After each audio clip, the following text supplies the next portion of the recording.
እሺ ክብር ለእግዚአብሔር ይሁን።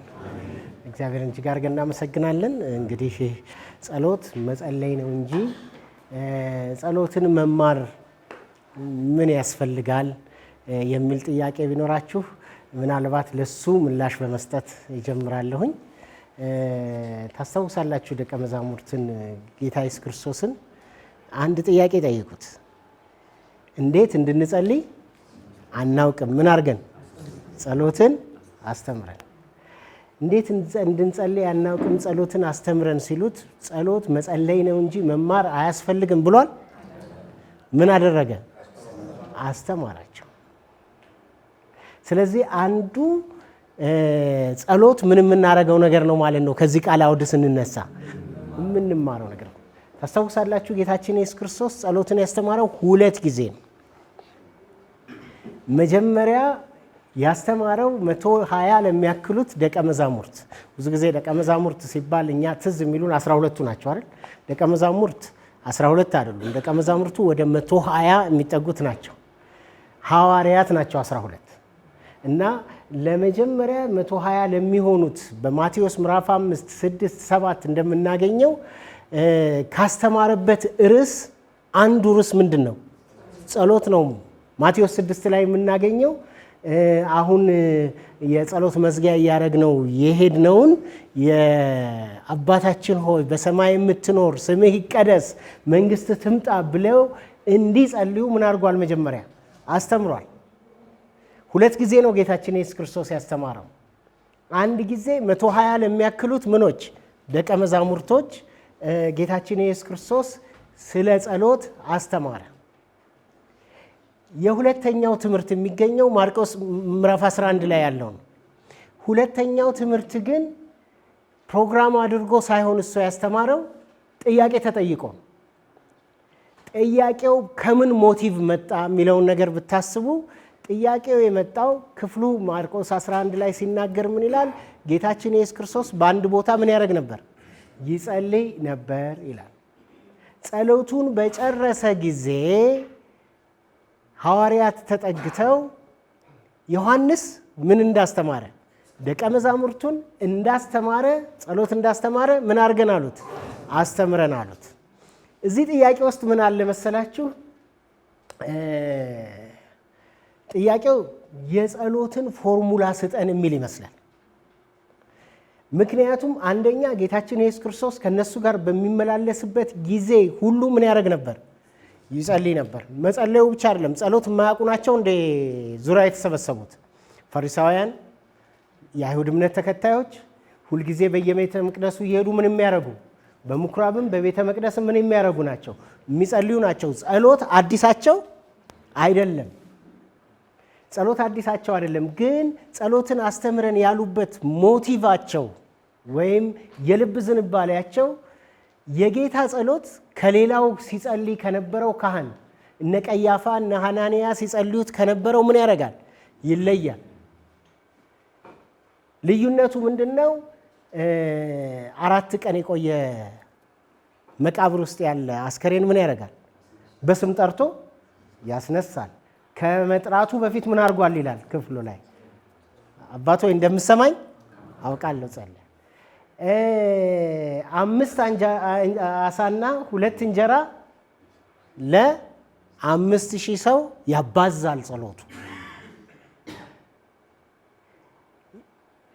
ለቀብር ልጇን አንድ ልጇን ተሸክማት ይሄድ የነበረውን አልጋውን ነካ አድርጎ ምን ያደርጋል?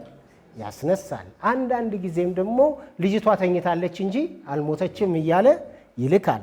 እነዚህ ነገሮች በደቀ መዛሙርቱ ዙሪያ ምን አሉ ማለት ነው? እውቀቱ አለ። ጸሎትን አስተምረን ከሚለው ጥያቄ ጀርባ ያለው ጸሎት አናቅም ማለት አይደለም። የሚሰራ ጸሎት ግን መጸለይ እንፈልጋለን ነው። አንተ የምትጸልየውን አይኖችህን አንስተህ የምትጸልየውና ወዲያው ለውጡ ወዲያውኑ ምን የሚያደርገው የሚታየውን ጸሎት ምን አድርገን አስተምረን የሚል ጥያቄ ነው የጠየቁት። የዚህ ጊዜ ጌታችን ኢየሱስ ክርስቶስ ጸሎት እኮ መማር አያስፈልግም ብሎ አላለም። ምን አረጋቸው? መጀመሪያ ደቀ መዛሙርቱን 120 የሚያክሉትን በማቴዎስ ምዕራፍ 6 ላይ ያስተማረውን ትምህርት ራሱን ምን አደረገው? ደገመው። ስለዚህ ጸሎት ምን የምናደርገው ነገር ነው። የጸሎት ሰው መማር አያደርጋችሁም፣ ግን ደግሞ ከተማራችሁ ጸሎትን በትክክለኛው መንገድ ምን ማድረግ ትችላላችሁ? መጸለይ ትችላላችሁ። ስለዚህ አንዱ ከአእምሯችሁ ውስጥ አሁን እንዲወገድ እየተናገርኩት ጸሎት ምን የምናደርገው ነገር ነው፣ የምንማረውም ነገር ነው ማለት ነው። የጸሎት ሰው ግን ለመሆን መማር ሳይሆን የሚያስፈልገው ምንድን ነው? መጸለይ ነው። እንቀጥላለን። እንግዲህ በእነዚህ 3 ቀናት የምንመለከታቸው ትምህርቶች አሁን እንዲሁ ጸሎት መማር አለብን ወይ ለሚለው ነው እስካሁን ያነሳሁት። ትምህርቶች አሉን። መጀመሪያ ጸሎት ራሱ ምንድን ነው ብለን ከመተርጎም ጀምረን ጸሎትን እንማራለን። ከዚህ በፊት አንድ አጠር ያለች ርዕስ እናነሳለን። ለውጤታማ ጸሎት አስፈላጊ ነገሮች በሚል ርዕስ እንማራለን። ምናልባት የተለጠፈው እንትን ላይ ታገኛላችሁ። ምናልባት እነዚህን 2 ርዕሶች ዛሬ እንጨርሳለን ብለን ተስፋ እናደርጋለን። 2ቱን ርዕሶች ዛሬ እንጨርሳለን። ነገ በሚኖረን ጊዜ ደግሞ ጾምና ጸሎት በሚል ርዕስ ላይ እንማራለን። ሌላው ምልጃ በሚል ርዕስ እዚህ አይታይም። ምልጃ በሚል ርዕስ ላይ እንማራለን እና እነዚህን 4 ርዕሶች ነው በዚህ 3 ቀን የምንጨርሰው። እግዚአብሔር ደግሞ ሌላ ጊዜ ትንሽ ከጸለይን በኋላ ትንሽ ሰንበት ብለን ደግሞ መንፈሳዊ ውጊያ በሚል ርዕስ የምንማርበትን እድል እግዚአብሔር ሊሰጠን ይችላል። እንጸልያለን። እግዚአብሔር እድሉን ምን ያደርግልናል? ያመቻችልናል። ምክንያቱም መንፈሳዊ ውጊያ የጸባጫሪነት ስራ ስለሆነ፣ አጠቃላይ ጸሎት የጸባጫሪነት ስራ ነው። መንፈሳዊ ውጊያ ትንሽ አቅም ስለሚጠይቅ እሱን ትንሽ ቆይተን የምናነሳው ይሆናል ማለት ነው። ስለዚህ በእነዚህ ርዕሶች ላይ ነው በእነዚህ ቀናቶች የምንቆየው። ትምህርቱ ዓላማ አለው። አንደኛው የትምህርታችን ዓላማ በእነዚህ 3 ቀን የምናነሳው ዓላማችን የጸሎት አገልጋዮች በጸሎት ያላቸው ልምድና ደረጃ እንደ እግዚአብሔር ቃል የእግዚአብሔርን ፈቃድና ዓላማ መፈጸም እንዲችሉ ለማገዝ ነው። ጸሎት ማናቅ ስለሆንን አይደለም እዚህ የመጣ ነው። እያንዳንዳችን የጸሎት ደረጃ አለን የለንም? ልምድ አለን የለንም? ልምድና ደረጃ አለን። ደረጃ ብለን ስንል አንዳንድ ሰዎች የሚችሉት ካልጋቸው ወረድ ብለው ለ15 ደቂቃ አቡነ ዘበሰማያት ማለት ብቻ ሊሆን ይችላል። አንዳንዶች ደግሞ 1 ሰዓት፣ 2 ሰዓት፣ 3 ሰዓት መጸለይ የሚችሉ ሊሆን ይችላል። ይሄ ምናቸውን ያሳያል? የጸሎት ልምምድና ደረጃቸው ያሳያል። ምንም አይነት ልምድ ይኖረን፣ ምንም አይነት ደረጃ ይኖረን፣ ጸሎት እንደ እግዚአብሔር ቃል ካልጸለይን በመጀመሪያ ደረጃ በመሰረታዊ ዓላማው ምን ሆነናል? ስተናል ማለት ነው። ልምምዶች አሉ። ልምምዶቻችንን ከሌሎች ምን አድርገናቸዋል? በአንድም በሌላ መንገድ ቀድተናቸዋል። እውነት ውሸት?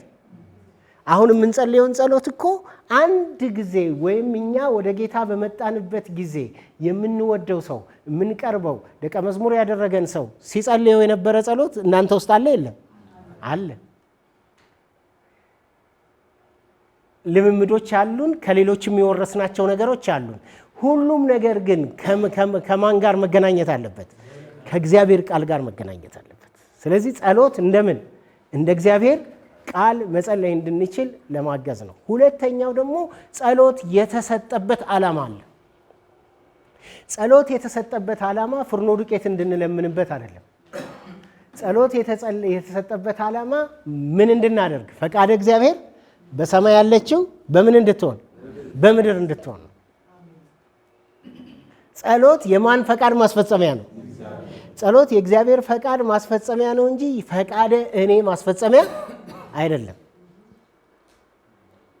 ስለዚህ እንደ እግዚአብሔር ፈቃድ እና እንደ እግዚአብሔር ዓላማ እንደ እግዚአብሔር ቃል መጸለይ እንድንችል ለማገዝ ነው በእነዚህ 3 ቀናት የምናነሳው። ዓላማውን ከያዝን በዚህ ዓላማ ነው መጨረሻ ላይ ምን መታው ግብ እንደ እግዚአብሔር ቃል ነው ወይ እየጸለይን ያለ ነው ብለን ምን እናደርጋለን? እንፈትሻለን ማለት ነው። እንደገና ደግሞ ጸሎቶቻችን ለፈቃደ እግዚአብሔር መፈጸሚያ ናቸው ወይስ አይደሉም የሚለውን ምን እናደርጋለን? መጨረሻ ላይ እሱ ላይ እንደርሳለን ማለት ነው። ስለዚህ በእነዚህ ዓላማ ላይ ነው የምንጸልየው። ሌላው ሁለተኛው ዓላማ ጸሎት ለታላቁ ተልእኮ። ለታላቁ ተልእኮ መፈጸም ዋነኛው አስፈላጊ ነገር ምንድን ነው? ጸሎት ነው። ታላቁ ተልእኮ ጸሎታችን ውስጥ ከሌለበት በራሱ ችግር ውስጥ አለን ማለት ነው። ጸሎታችን ወንጌልን ዓላማ ካላደረገ፣ ለሰዎች ሁሉ ወንጌል እንዲደርስ ካላደረገ፣ ታላቁ ተልእኮን ለመፈጸም ካልሆነ በመሰረታዊ ዓላማው ላይ ምን ያርገናል ማለት ነው? ስተናል ማለት ነው። ስለዚህ ሁለተኛው በዚህ ትምህርታችን ግብ የምናደርገው የታላቁ ተልእኮን ለመፈጸም ቀድሞ ከፊት ለፊት መኖር ያለበት ምንድን ነው? ጸሎት ነው። ጸሎት በሌለበት ቦታ ታላቁ ተልእኮ በፍጹም ሊፈጸም አይችልም። ስለዚህ ሁለተኛው በዚህ በምንቆይበት ጊዜ ዓላማ አድርገን የምንቆየው ሁለተኛው ዓላማችን ታላቁ ተልእኮን ለመፈጸም ነው። ስለዚህ መጨረሻ ላይ ኢቫሉዌት ስናደርግ ጸሎታችን ውስጥ ታላቁ ተልእኮ አለ የለም? ታላቁ ተልእኮ ከሌለ በመሰረታዊ ዓላማው ላይ ምን አድርገናል ማለት ነው? ስተናል ማለት ነው። ወደ እግዚአብሔር ቃል እንመለሳለን። እነዚህን ሁለት ዓላማዎች አንግበን ነው በእነዚህ ቀናቶች የምንቆየው። እንደ መግቢያ በዚህ ቃል ላይ ልነሳና የጥሪያችን ዓላማና አፈጻጸም እኔና እናንተ የተጠራንበት ዋና ጉዳይ ዓላማው ምንድን ነው? አፈጻጸሙ ምንድን ነው? በማቴዎስ ምዕራፍ 11 ቁጥር 28 ላይ እናንተ ደካሞች ሸክማቸው የከበደ ሁሉ ወደ እኔ ምን ሁሉ ኑ፣ እኔ ምን አረጋችኋለሁ? አሳርፋችኋለሁ። ቀንበሬን በላያችሁ ምን አድርጉ? ተሸከሙ፣ ከኔም ተማሩ፣ እኔ የዋህ በልቤ ትሑት ነኝና ለነፍሳችሁ ረፍት ታገኛላችሁ። ቀንበሬ ልዝብ ሸክሜ ምን ሆነ? ቀሊል ነውና። ይሄን ቃል የተናገረው ማን ነው? ጌታችን ኢየሱስ ክርስቶስ። ይሄን ቃል ባጭሩ ርዕስ እንስጠው ብለን ብንል ምን የሚል ርዕስ ልንሰጠው እንችላለን? ምን የሚል እንግዲህ ትምህርት ነው የመጣ ነው፣ ጥያቄና መልስ አለ ማለት ነው። ምን ብለን ልንሰጠው እንችላለን? ይህንን ጥቅስ እንደው ርዕስ ስጡት ብንባል፣ እሺ እቴ ከኔ ተማሩ። እሺ ሌላ እስቲ፣ እሺ አሳርፋችኋለሁ። እስቲ ሌሎች፣ ያው ኢየሱስ ረፍት ነው። ጥሩ ነው። የረፍት መምህር ጥሩ።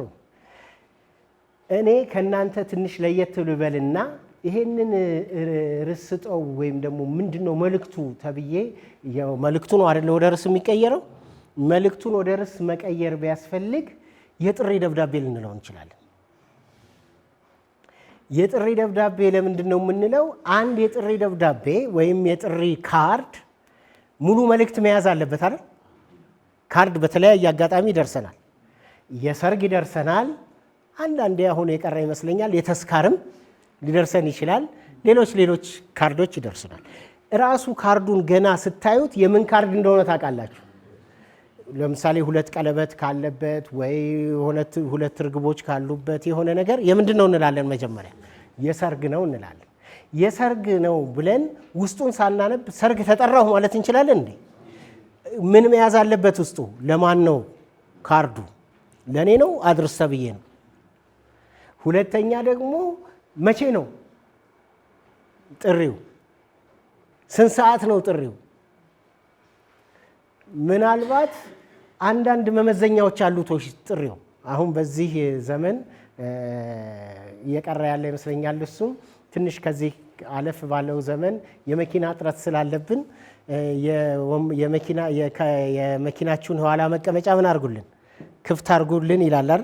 ጥሪ ላይ ለምንድን ነው? መኪናችሁን እንጠቀምበታለን ለማለት ነው። እና እንደዚህ የመሳሰሉ አሁን ደግሞ በቅርብ ጊዜ የተለመደው ለልጆች ቦታ የለንም የሚሉ አይነት ካርድ ላይ የሚመጡ እንትኖች አሉ። ስለዚህ ጥሪውን ከፍተን ለማን ነው ምን አለው የሚለውን ነገር የምናነበው፣ ቀኑንም ሰዓቱንም የምናነበው ምን ላይ ነው? ከፍተን ስናይ ነው። ይሄ የጥሪ ደብዳቤ ነው ብለን ስንል እነማን ናቸው የተጠሩት? ደካሞች። እናንት ደካሞች ምን ያደረጋችሁ? ሸክም ያከበዳቸው ሸክም አለ። ግን ምኖች ናቸው የተጠሩት? ደካሞች ናቸው የተጠሩት። ስለዚህ በዚህ ጥሪ ምኖችን አይመለከትም፣ ብርቶችን ምን አያደርግም? አይመለከትም። ግን ከሰማይ በታች ማን ብርቱ አለ? ስለዚህ ማንም ብርቱ ከሌለ የሰው ልጆችን ሁሉ ምን ያደርጋል? ይመለከታል። ይሄ ጥሪ የሰው ልጆችን ሁሉ ይመለከታል። ስለዚህ ለሰው ልጆች ሁሉ የተጠራ ጥሪ ነው። እነዚህ የሰው ልጆች ምን ያደከማቸው ናቸው? ሸክም። እዚህ ጋር ሁለት ቃሎች በቀይ ነው የተጻፉት፣ አሳርፋችኋለሁና ተሸከሙ። ሁለቱ ቃላቶች ይጣላሉ፣ ይታረቃሉ? ይጣላሉ አይደል? የማይስማሙ ቃሎች ናቸው። መሸከም ሌላ ነገር ነው፣ ማረፍ ሌላ ነገር ነው። እንደውም ምን ይመስላል? የእናንተን ሸክም ልውሰድና የኔን ሸክም ምን አድርጉ? ተሸከሙ ነው። ግን እነዚህ ሸክሞች ምንድን ናቸው? ምንድን ነው የሰውን ልጅ ያደከመው ሸክም? ጥሪው ሁለት መሰረታዊ ዓላማዎች የያዘ ነው። ምንድን ነው? እረፍትና ቀንበር። እረፍት ከተሸከማችሁት ነገር፣ ተሸከሙ የሚለው ደግሞ ምን? አዲሱ ሸክም ቀንበር ነው። እረፍት ብለን ስንል ምን ማለታችን ነው? የእግዚአብሔር ቃል ከብሉይ ኪዳን ጀምሮ እስከ አዲስ ኪዳን ድረስ ለሰው ልጆች ያለው መልእክት የምን መልእክት ነው? የእረፍት መልእክት ነው። ሰዎችን እግዚአብሔር ፈጠረና በኤደን ገነት ምን አደረጋቸው? አስቀምጣቸው። ምን እንዲያረጉ? እንዲያርፉ። የሰው ልጅ የተጠራውም የሰው ልጅ ወደዚህ ምድር የመጣውም እግዚአብሔር በፈጠረው ነገር እየተገለገለ ምን እንዲያረግ ነው? እንዲያርፍ ነው።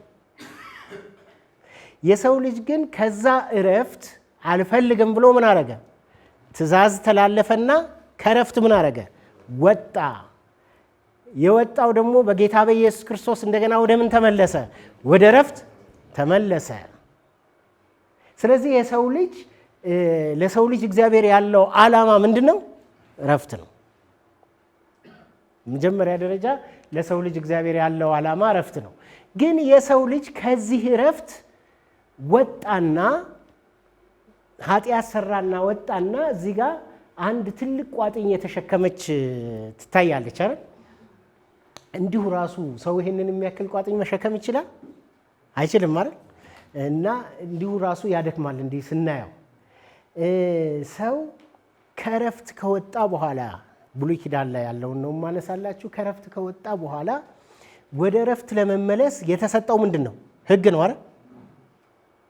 ሕግ ተሰጠው እና ይህንን ሕግ ፈጽሞ ወደ ምን መመለስ ይችላል? ወደ እረፍቱ መመለስ ይቻላል። ግን የማይቻል ምን ነበረ? ከባድ ነበር። ሸክሙ እሱ ነው። ጌታችን ኢየሱስ ክርስቶስ እየተናገረ ያለው ሸክም የሕግ ዕዳችሁን ምን ላድርገው? ልውሰደውና ልዝብ የሆነውን የኔን ቀንበር ምን ላድርጋችሁ? ልስጣችሁ ነው እያለ ያለ። እናንተ ደካሞች ምን ያደከማችሁ ሸክም? የምን ሸክም? የሕግ ሸክም። የማይቻል ከባድ የሆነ ሸክም ያደከማችሁ። እንደምታውቁት ይህ እረፍት ከምድር ጀምሮ ወደ ሰማይ ነው የሚሄደው። ይሄኛው ስዕል የተሻለ ስለሚገልጽልኝ በዚህ መንገድ ስለ ሕግ ትንሽ ልገልጽ እፈልጋለሁ። ይሄ እንደምታዩት ይሄ ፍራሽ ነው።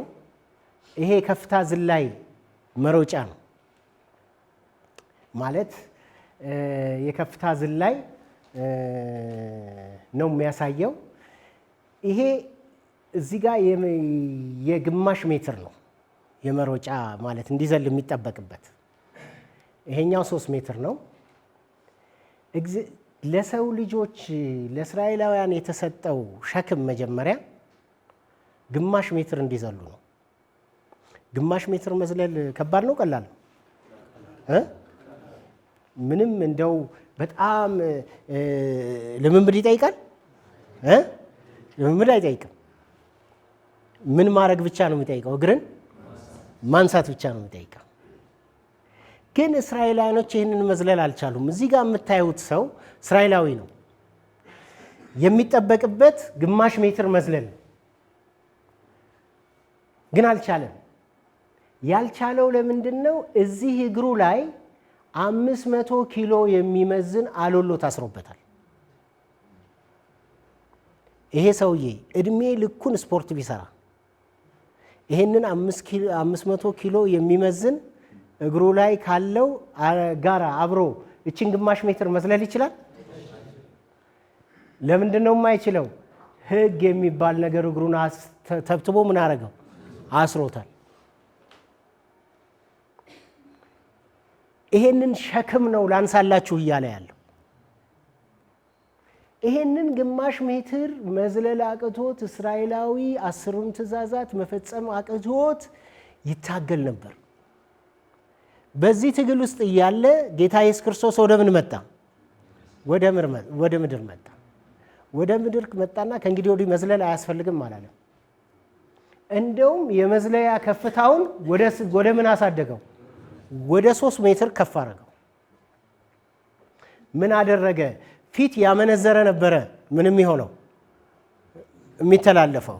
አሁን ግን ጌታ ከበደውና ወደ ሴት ያየ ምን አረገ? አመነዘራለሁ። ሌቭሉን ምን አረገው? የበለጠ ከፍ አረገው። አሁን ይሄኛውን ግማሽ ሜትር መዝለል ያልቻለው ይሄኛውን መዝለል ይችላል እንዴ? አይችልም። ግን ምን አደረገ? የሰዎችን ሸክም ሁሉ እሱ ምን አረገው? ወሰደውና ለሰዎች ደግሞ ጸጋ የሚባል ነገር ምን አረገ? ጸጋ ማለት ነፃ ነው አይደል? በነፃ በጸጋ ወደ መስቀሉ በመምጣት በክርስቶስ ኢየሱስ ባለ ድነት ምን ታደርጋላችሁ? ትድናላችሁ ተባለ። ይሄ ጸጋ ምን ማለት ነው? ክንፍ ተሰጠው ማለት ነው። ክንፍ ያለው ሰው 3 ሜትር አይደለም 30 ሜትር ከፍ ብታደርጉት ይሰጋል? ይሄኛው ሰውዬ ለስፖርት የተዘጋጀ ልብስ አይደለም የለበሰው። ሱት ነው ያደረገው፣ ከረባት አድርጓል። የሚዘል ይመስላል እንዴ? ግን ዘሎታል አልዘለለው? የዳነው በምንድን ነው እንጂ በራሳችን ጥረት ሕግ በመፈጸም ምንም ነገር ሳንሰራ እሱ በከፈለው ዋጋ ዛሬ በእግዚአብሔር ቤት ውስጥ ቁጭ ብለን አገልጋዮች ሆነን እዚህ ቅንጣት ያክል ለመዳኑ ዋጋ የከፈለ ማንም የለም። እንዲሁ ዳንን። ሸክማችን ምን ሆነ? ተወሰደ። ስለዚህ ጉዳይ ክብር እንስጠው ለጌታ።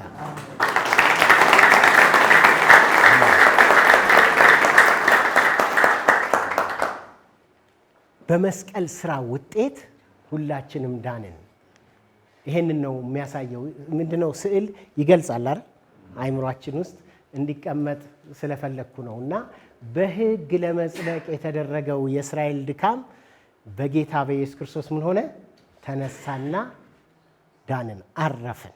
አሁን ስለ ረፍት ነው እስካሁን እየተነጋገርን ያለ ነው። ሌላው ምንድነው? ቀንበር የሚለው ነው። ተሸከሙ የተባለው ምንድነው?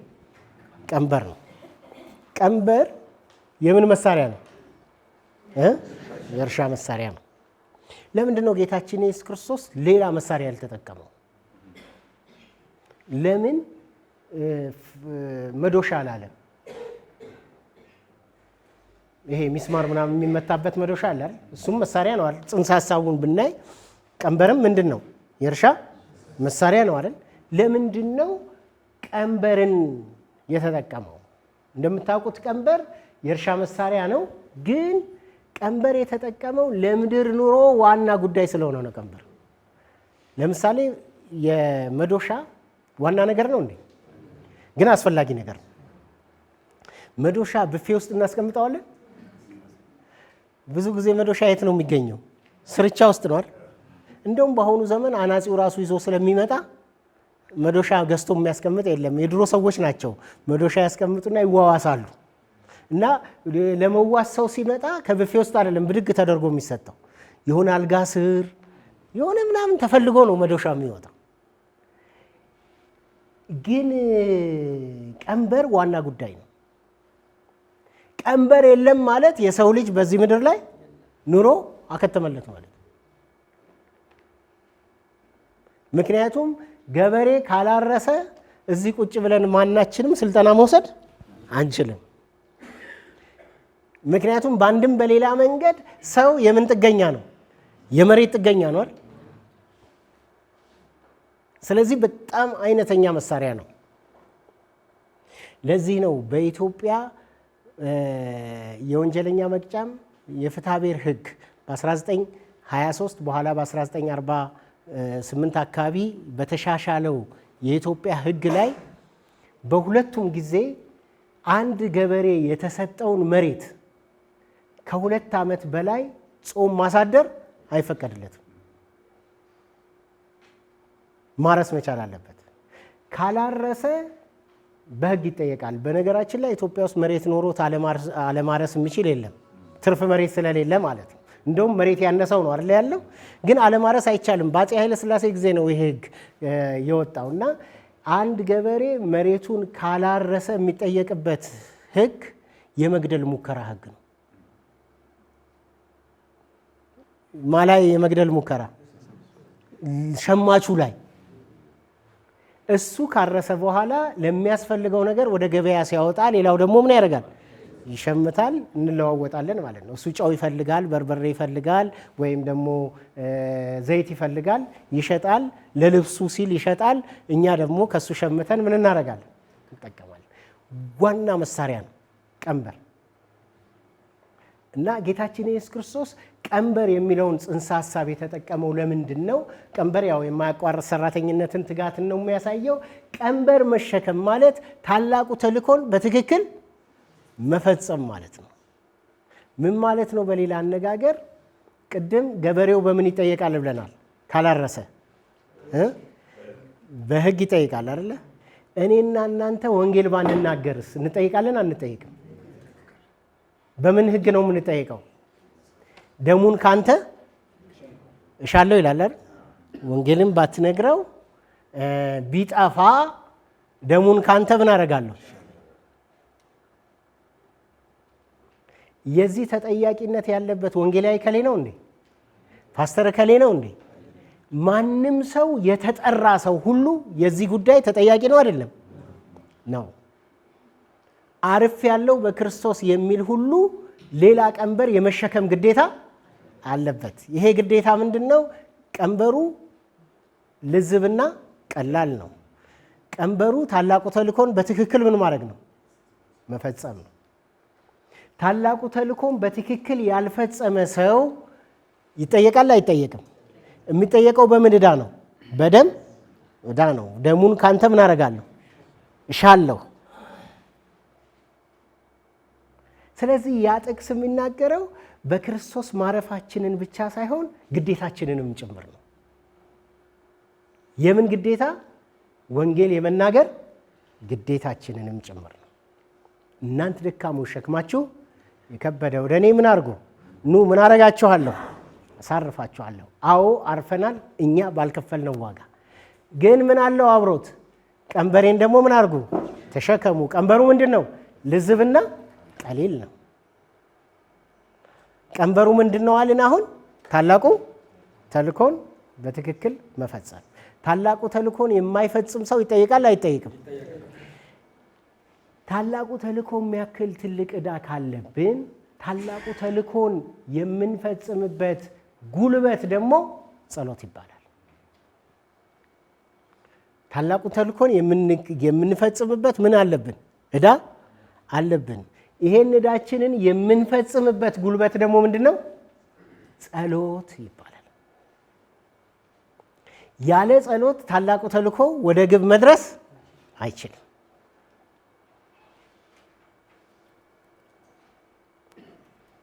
ስለዚህ ጸሎት እኛ እንዳረፍን ሌሎች እንዲያርፉ ለማድረግ ትልቁ ምንድን ነው? መሳሪያ ነው። በአንድም በሌላ መንገድ ያልተጸለየለት እዚህ መጥቷል። በአንድም በሌላ መንገድ የማን ፍሬ ነን እኛ?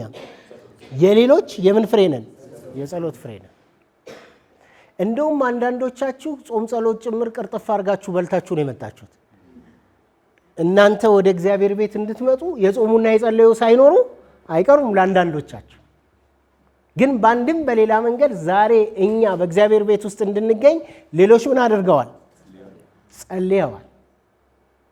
እኛ ደግሞ ሌሎች እንዲመጡ ምን እናደርጋለን? እንጸልያለን። መቀጠል አለበታ። እኛ የጸሎት ፍሬ ከሆንን ለሌሎች እንዲመጡ ምን ማድረግ አለብን? መጸለይ ያለብን። ስለዚህ ጸሎት ዋና ጉዳይ ነው ማለት ነው። ሁለተኛው ቤተ ክርስቲያንን በደሙ የመሰረተ ጌታ ኢየሱስ ክርስቶስ የሰጠውን አደራ ታላቁ ተልእኮን ለመወጣት ዋናው ነዳጅ ጸሎት ነው። ነገር በምሳሌ ስለሚገባ አንድ ምሳሌ ልጠቀም። ይሄ የአገልግሎት ክፍል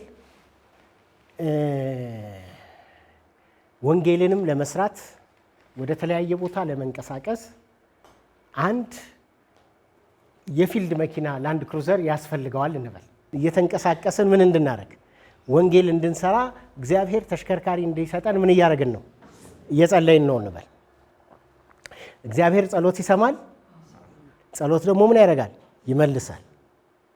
እና የምንጸልየው ጸሎት ተመለሰልንና እግዚአብሔር ለዚህ አገልግሎት የፊልድ መኪና ሰጠና እና ሀብታሙ የምስጋና ፕሮግራም አዘጋጁ እና የምስጋና ፕሮግራም ተዘጋጀ። ጌታን አመሰገንን። መኪናዋም ደግሞ አደጋ እንዳታደርስም አደጋ እንዳይደርስባትም በክርስቶስ ደም ምን አረግን? ሸፈናት።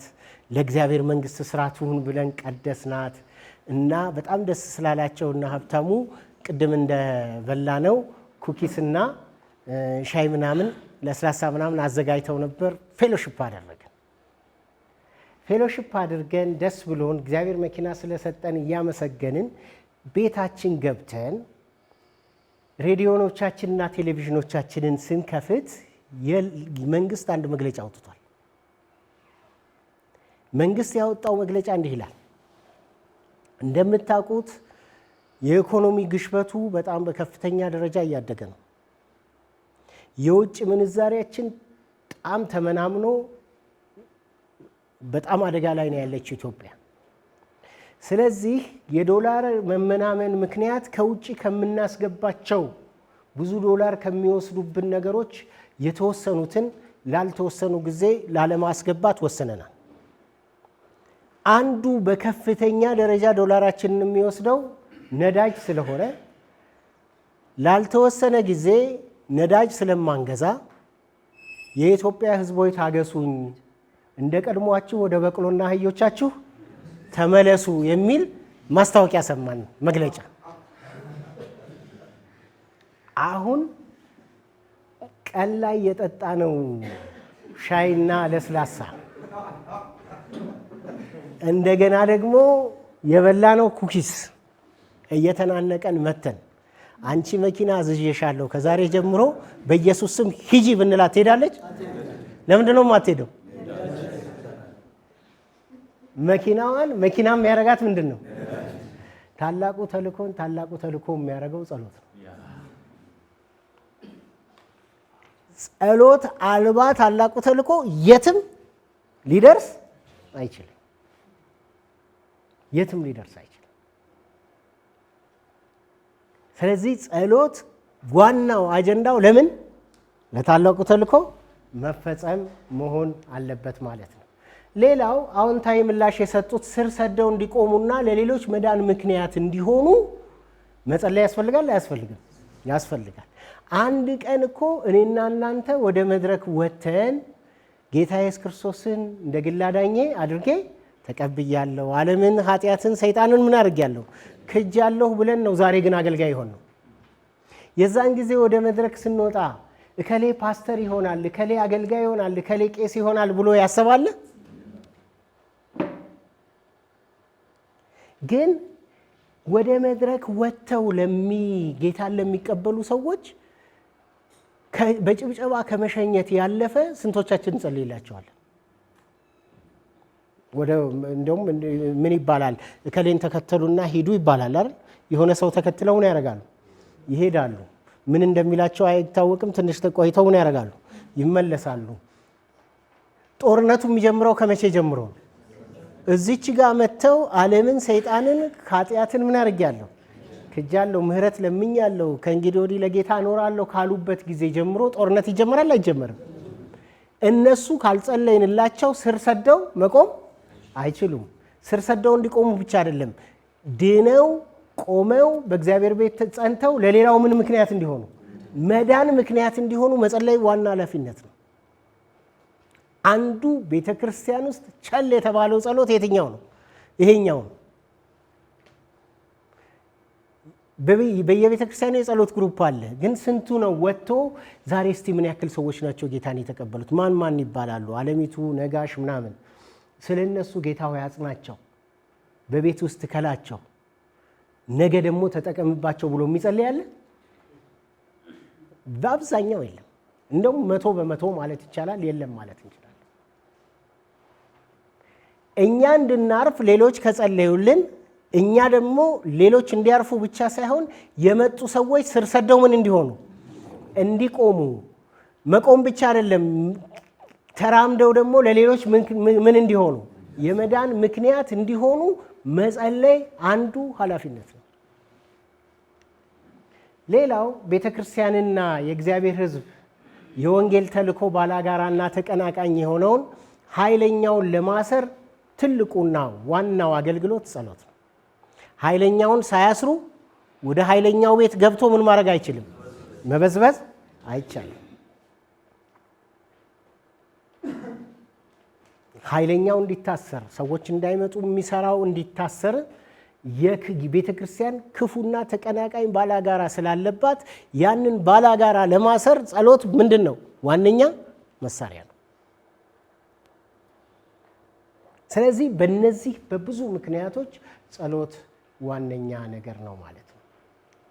ጸሎት የአስደናቂ ነገሮች መወለጃ ማህፀን ነው። የትኛውም አስደናቂ ነገር ከምን ይወለዳል? ከጸሎት ይወለዳል። መጽሐፍ ቅዱሳችን በብዙ አስደናቂ ነገሮች የተሞላ ነው። ከኤርትራ ባህር መከፈል ጀምሮ ብዙ አስደናቂ ነገሮችን ዮርዳኖስ እያልን ልንመጣ እንችላለን። ግን አንድ አስደናቂ ነገር ላሳያችሁ በጸሎት የሆነ የጴጥሮስ ከስር መፈታት አስደናቂ ነው አይደለም? ምንድነው አስደናቂ የሚያደርገው? የጴጥሮስ አሳሪ ልማደኛ ገዳይ ነው። ከጴጥሮስ በፊት ማንን ገሏል? ያዕቆብን ገሏል። ወንበሩ ደግሞ የገዳዮች ወንበር ነው። ሄሮድስ የተቀመጠበት ወንበር። ከሱ በፊት የነበረው ሰው ሄሮድስ ሁለት ቢያንስ የገደሉ። የመጀመሪያው ሄሮድስ ከ2 ዓመት በታች ያሉ ህፃናትን ምን አድርጓል? ደም ነው አይደል የሚወልደው። ቀጥሎ ተሾሞ ደግሞ የመጣው ሄሮድስ የዮሐንስን አንገት ምን አድርጓል? ሶስተኛው ደግሞ የተቀመጠው ሄሮድስ ያዕቆብን ምን አድርጓል? አስገድሏል። ያዕቆብን ሲያስገድል አይሁድ ምን አላቸው ነው የሚለው? ደስ አላቸው። እንዴ እኔ በመግደል እናንተ የምትደሰቱ ከሆነ እንደውም ጥሩ አድርጌ እየገደልኩኝ ደስታችሁን ምን አደርገዋለሁ? አልቀዋለሁ፣ ከፍ አደርገዋለሁ ያለ ይመስላል። ስለዚህ ጥናት አጥኑኝልኝ ያለ ይመስለኛል። አይሁድ በፋሲጋ ማንም ብገልላቸው ነው በጣም የሚደሰቱት። ስለዚህ እስቲ ጥናት አጥኑ ተብሎ ያው የመረጃ ሰራተኞች በየትኛው መንግስት ይኖራሉ እና ሰላዮች የተላኩ ይመስለኛል። ሰላዮች ከመሄዳቸው በፊት 3-4 ቦታ ካታጎራይዝ አድርገው ለጥናት የተሰማሩ ይመስለኛል። እና እነዚህ ሰላዮች የመጀመሪያ ጥናታችን የት ቢሆን ጥሩ ነው ብለው ሲያስቡ ራሱ የክርስቶስን የሚከተሉት መካከል ብንሄድና ዋናቸው ማን ነው ብለን ብንጠይቅ፣ ስለላ በዛ አይነት መንገድ ስለሆነ የሚካሄደው። ስለዚህ የመጀመሪያ የሚሄዱት ወደ ክርስቲያኖቹ ነው። ወደ ክርስቲያኖቹ ሄዱና አንተ ከዚህ ለዘመናት ከነበረው ከሙሴ ጀምሮ ከተሰጠን ከሕግ ከአይሁድ እምነት አፈንግጠህ ክርስቲያን የሆንክበት ምክንያት ምንድን ነው? ለመሆኑ ወደዚህኛው እምነት የመለመለህ ማን ነው ተብሎ ሲጠየቅ አብዛኛዎች ስለማን ነው የሚናገሩት? ምክንያቱም ቢያንስ የመጀመሪያዎቹ 3000 ሰዎች የመጡት በማስብከት ነው፣ በጴጥሮስ ነው። ስለዚህ ጴጥሮስን የማያውቅ የለም።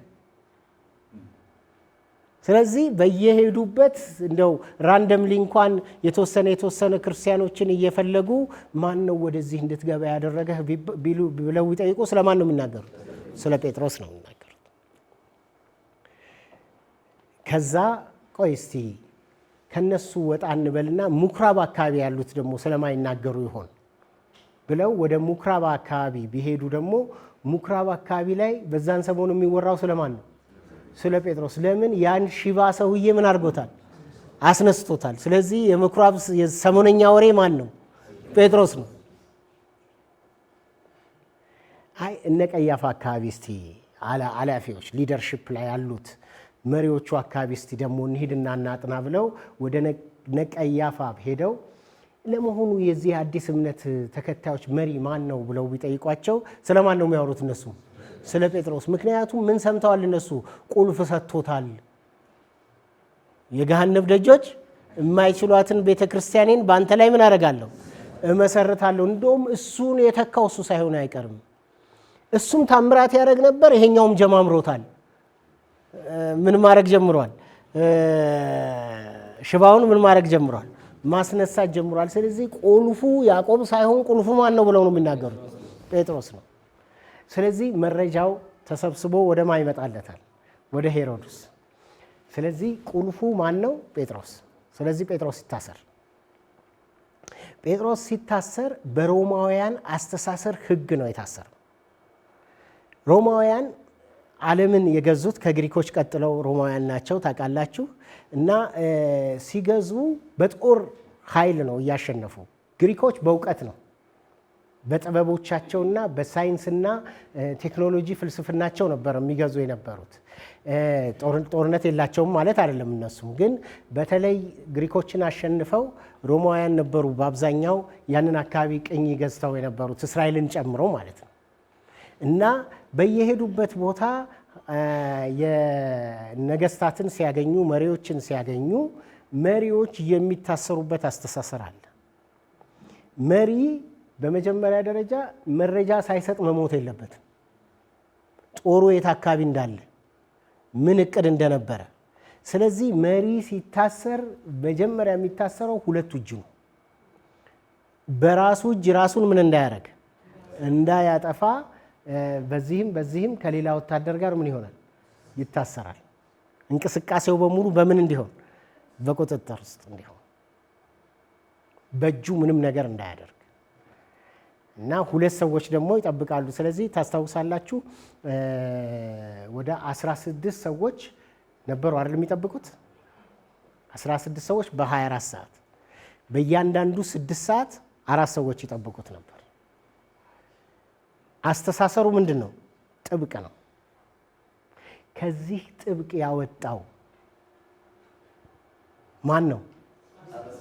ጸሎት። በቤተ ክርስቲያን ምን ይደረግ ነበር? አጥብቆ ምን ይደረግ ነበር?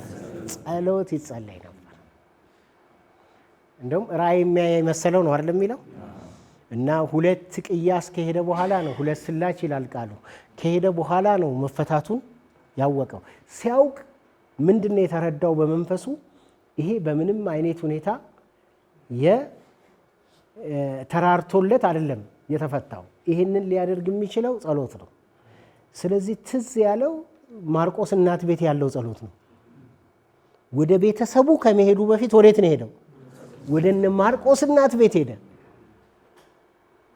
ኮንፊውዝድ ሆነው የነበሩበትን ሁኔታ ታውቃላችሁ። ስለዚህ ጸሎት የምን መወለጃ ማህፀን ነው? የአስደናቂ ነገሮች መወለጃ ማህፀን ነው።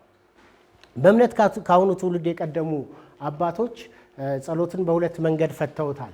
አንደኛው ጸሎት ማለት ከእግዚአብሔር ጋር መገናኘትና መነጋገር ማለት ነው። የልባችን ጥያቄ ለአምላካችን ለእግዚአብሔር መናገርና በእግዚአብሔርን ድምፅ በምላሹ መስማት ምን ይባላል?